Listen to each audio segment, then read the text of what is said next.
phone, high five, I'm so proud of you. I go, what happened? He goes, I was so excited I forgot I did it. I'm like, okay, no problem. Referrals. I was so excited I didn't even want referrals. No problem. We still celebrate the win, and guess what happens at 7 o'clock tonight? He not only markets the standard or the legal plan, he also markets identity theft and gets 3 referrals. Right? Okay. So, those are where the PDA calls go. Okay, next slide, please. I'm not going to go into a lot of detail here, but this is what we call our Wealth Builders tracking form. And all I want to know from Chris is I want to be able to see who he has in his pipeline. If I don't have the ability to inspect his activity on Friday, then we can't expect great things to happen.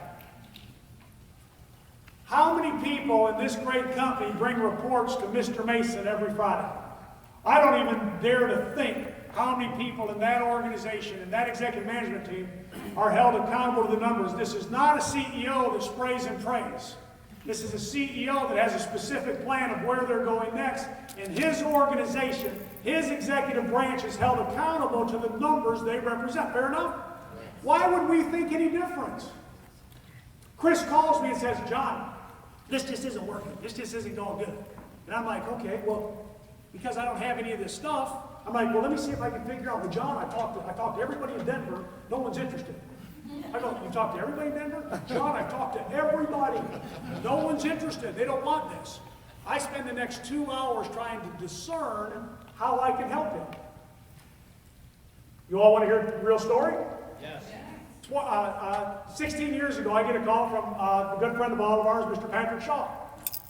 He's on our team, and he's yelling through the phone. This doesn't work. This is ridiculous. This doesn't work. And he was mad. Things weren't working. I said, Patrick, I want to hear the whole story. But before you go any further, send me your tracking form. And he got real quiet.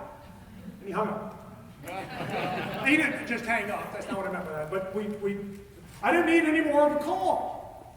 I don't need any more energy spent in an area that I can't help in, per se. 2 weeks go by, Patrick calls me.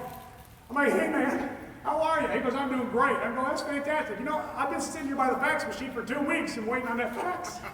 Oh, shut up, dude, you know. He went back and looked at his tracking form and realized he had 5 people in his pipeline that he was calling 10 times each, and he thought he was busy. He finally put his tracking form together. Every week I was able to take a snapshot of his business